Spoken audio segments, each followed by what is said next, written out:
الحمدللہ رب العالمین الصلاۃ والسلام علی رسولہ الکریم۔ السلام علیکم ناظرین اکرام۔ اسلامک لا سیریز کے تحت ہم حقوق زوجین فوکس کر رہے ہیں، یعنی میاں بیوی کے ایک دوسرے پر حقوق۔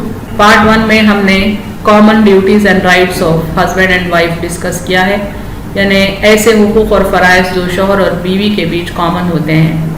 یہ پارٹ 2 ہے جس میں ہم فوکس کرتے ہیں duties and rights of wife, یعنی بیوی کے حقوق و فرائض۔ بیوی کے شوہر پر جو حقوق ہیں بیسیکلی ان کو 2 کیٹیگریز میں کلاسیفائی کیا گیا ہے۔ پہلی کیٹیگری ہے فائنانشیل رائٹس یعنی مالی حقوق، اور دوسری کیٹیگری ہے جنرل رائٹس یعنی عام حقوق۔ مالی حقوق کے تحت یعنی فائنانشیل رائٹس کے تحت 3 رائٹس ہوتے ہیں بیوی کے شوہر پر۔ پہلا ہے ڈوور یعنی مہر، جس کو حق مہر بھی کہتے ہیں۔ دوسرا ہے مینٹیننس یعنی نفقہ یا نانو نفقہ۔ تیسرا ہے میراث۔ اور جنرل رائٹس میں بیسیکلی جسٹس امانگ وائفز کا ایشو کور ہوتا ہے، یعنی اگر آدمی کے ایک سے زائد بیویاں ہوں تو ان کے بیچ وہ انصاف قائم رکھے۔ ان کی تفصیل ہم آج اس ویڈیو میں دیکھتے ہیں۔ بات کرتے ہیں سب سے پہلے فائنانشیل رائٹس کی، یعنی معاشی حقوق۔ جیسا ہم نے ابھی بتایا اس میں ہے مہر، نانو نفقہ اور میراث۔ یہاں دیکھتے ہیں مہر کی تفصیل، جس کو انگلش میں ڈوور بھی کہتے ہیں۔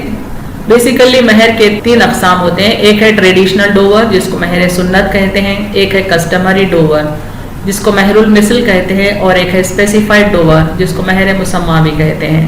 ٹریڈیشنل ڈوور کے معنی دیکھیں، it refers to the amount of dower adopted by the prophet صلی اللہ علیہ وسلم and is said to be 500 درہم، یعنی مہر سنت وہ مہر ہے جس کو ہمارے نبی اکرم صلی اللہ علیہ وسلم نے اپنایا تھا، اور یہ ہے 500 درہم۔ ایک درہم 1/3 تولہ چاندی کے برابر ہوتا ہے۔ یاد رکھیں 1 تولہ 10 گرامز کے ایکویلنٹ ہے۔ 1/3 یعنی 1/3 آف 10 گرامز چاندی کی بات ہو رہی ہے، تو 1/3 تولہ چاندی کی جو قیمت ہوگی وہ 1 درہم کا ایکویلنٹ ہوگا۔ مہر کی دوسری کیٹیگری ہے مہر المثل یعنی customary dower.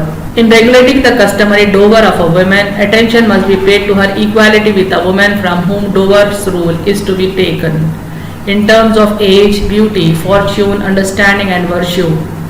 Because the dower varies according to any difference in all these aspects, and in like manner it differs according to the place of residence or time. دراصل مہر المثل کسی بھی عورت کا وہ مہر ہوتا ہے جو اس کے خاندان کی عورتوں کو دیا جاتا ہے، خاص طور پہ وہ عورتیں جو اس عورت کی ایج کے مثل ایج رکھتی ہوں، یا اس کے مثل خوبصورتی، تعلیم، سمجھ بوجھ رکھتی ہو، یا اس کی طرح نیک اور صالح ہو۔ تیسری کیٹیگری دیکھتے ہیں مہر مسمہ یعنی specified dower. This dower is clearly specified at the time of marriage, یعنی یہ وہ ڈوور ہے، یہ وہ مہر ہے جو نکاح کے موقع پر اسپیسیفائی کیا جاتا ہے، یعنی نکاح کے موقع پر ہی مہر فکس کیا جاتا ہے۔ عموماً جو مہر آپس انڈرسٹینڈنگ کی بنیاد پر ہوتا ہے، جس کا تعلق نہ مہر سنت سے ہے نہ مہر المثل سے ہے، وہ مہر مسمہ کہلاتا ہے۔ مزید مہر کی 2 قسمیں بھی ہوتی ہیں، جن میں ایک ایسا بھی مہر ہوتا ہے جو نکاح کے وقت ہی دے دیا جاتا ہے، اور ایک ایسا بھی مہر ہوتا ہے جو نکاح کے وقت فکس تو ہوتا ہے لیکن نکاح کے بعد کتنے بھی وقت کے بعد دیا جا سکتا ہے۔ دوسرا حق ہے عورت کا مینٹیننس یعنی نانو نفقہ۔ Maintenance of the wife implies the arrangement of food, clothing and shelter by the husband. Even the medical treatment of the wife is the husband's responsibility. یعنی جو بیوی کا مینٹیننس شوہر پر فرض ہے، ان میں ہے کھانا، کپڑا، مکان اور بیوی کی بیماریوں کا علاج۔ As after marriage the wife confines herself to the husband's domicile and household responsibilities, it becomes the duty of her husband to fulfill all her basic necessities.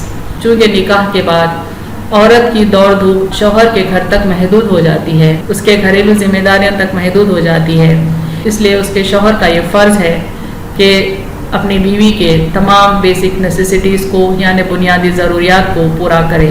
General rights یعنی عام حقوق کے تحت کثرت ازواج کا ایشو کور ہوتا ہے، یعنی اگر آدمی کے ایک سے زائد بیویاں ہوں تو ان کے بیچ وہ انصاف قائم رکھے۔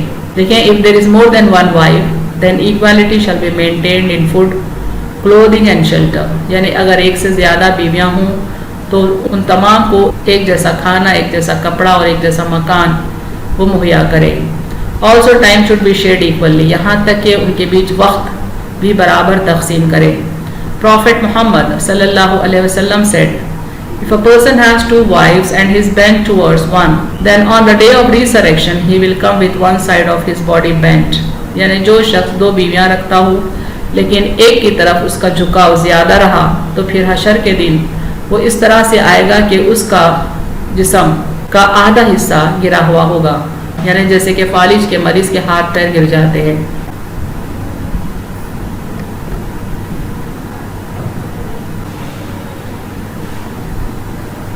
وآخر دعوانا ان الحمد للہ رب العالمین۔